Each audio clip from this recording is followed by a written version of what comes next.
Assalamualaikum warahmatullahi wabarakatuh.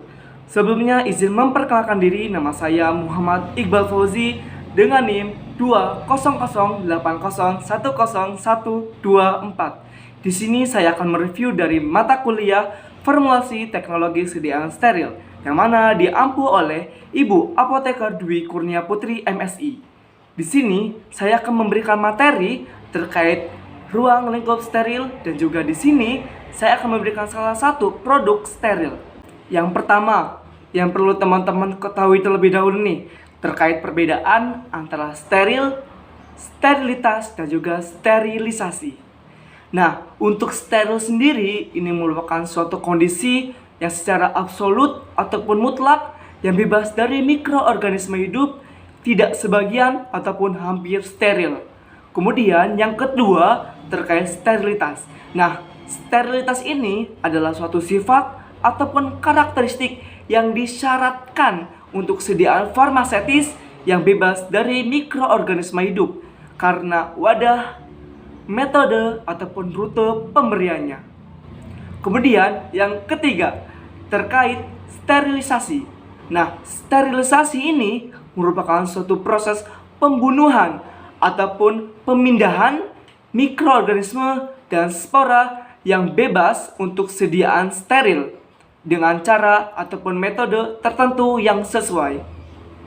Selanjutnya, di sini kita akan membahas terkait metode sterilisasi dan juga kondisinya.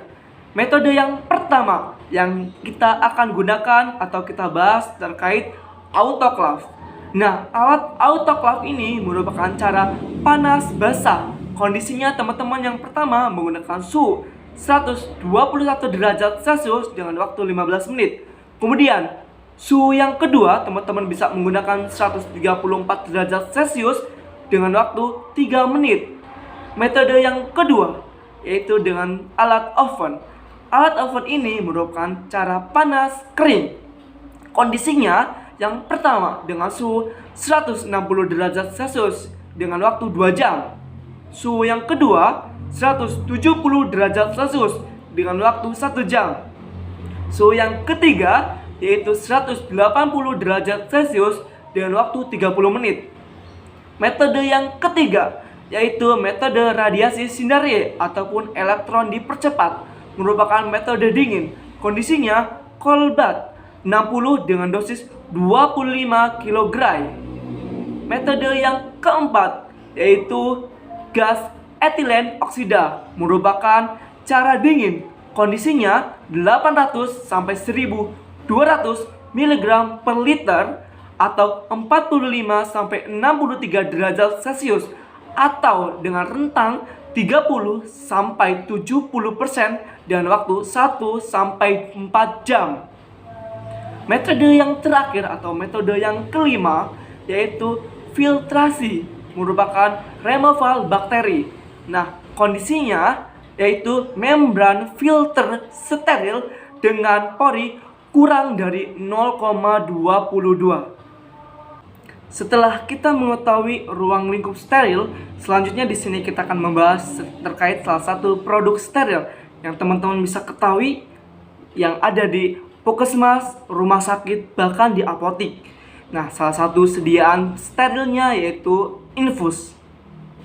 Sediaan infus ini merupakan sediaan steril yang mana nantinya akan diberikan kepada pasien melalui jalur intravena atau di pembuluh balik. Nah, ada beberapa macam syarat dari sediaan infus yang harus dipenuhi. Yang pertama yaitu aman. Aman diartikan tidak boleh mengiritasi ataupun memberikan efek toksik. Yang kedua yaitu tidak boleh berwarna atau dinyatakan lain obat tersebut berwarna. Yang ketiga yaitu jernih, di mana tidak boleh ada partikel-partikel. Syarat yang keempat yaitu sedapat mungkin harus isohidris, di mana pH larutan harus sama dengan larutan darah ataupun larutan di dalam tubuh, yaitu 7,4. Selanjutnya, yang kelima, infus tersebut sedapat mungkin harus isotonis, di mana mempunyai tekanan osmosis yang sama dengan larutan darah dan juga larutan di dalam tubuh. Selanjutnya, syarat yang keenam yaitu terkait tidak boleh adanya pirogen. Karena apabila ada pirogen di dalam sediaan infus akan menyebabkan si pasien tersebut demam. Selanjutnya, syarat yang terakhir yaitu otomatis sediaan infus ini harus dengan keadaan steril. Dalam pembuatan sediaan infus juga bukan hanya syarat-syarat yang harus dipenuhi juga. Dalam pembuatan sediaan infus juga ada evaluasi fisik yang dilakukan untuk sediaan infus tersebut agar menghasilkan sediaan infus tersebut jernih ataupun memenuhi syarat yang tadi sudah dibacakan. Evaluasi fisik yang pertama yaitu ada uji organoleptis.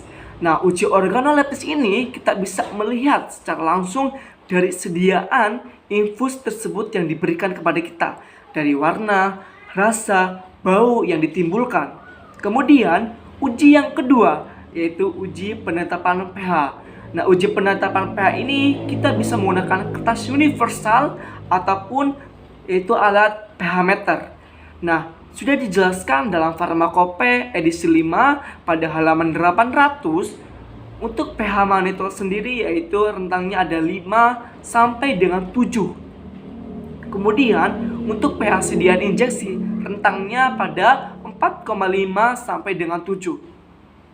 Selanjutnya ada uji kejernihan. Nah, uji kejernihan ini dijelaskan juga dalam Farmakope edisi 4 pada halaman 998 bahwasanya dilakukan dengan menghamburkan cahaya yang tegak atau terdifusi ke arah bawah dengan menggunakan latar belakang hitam.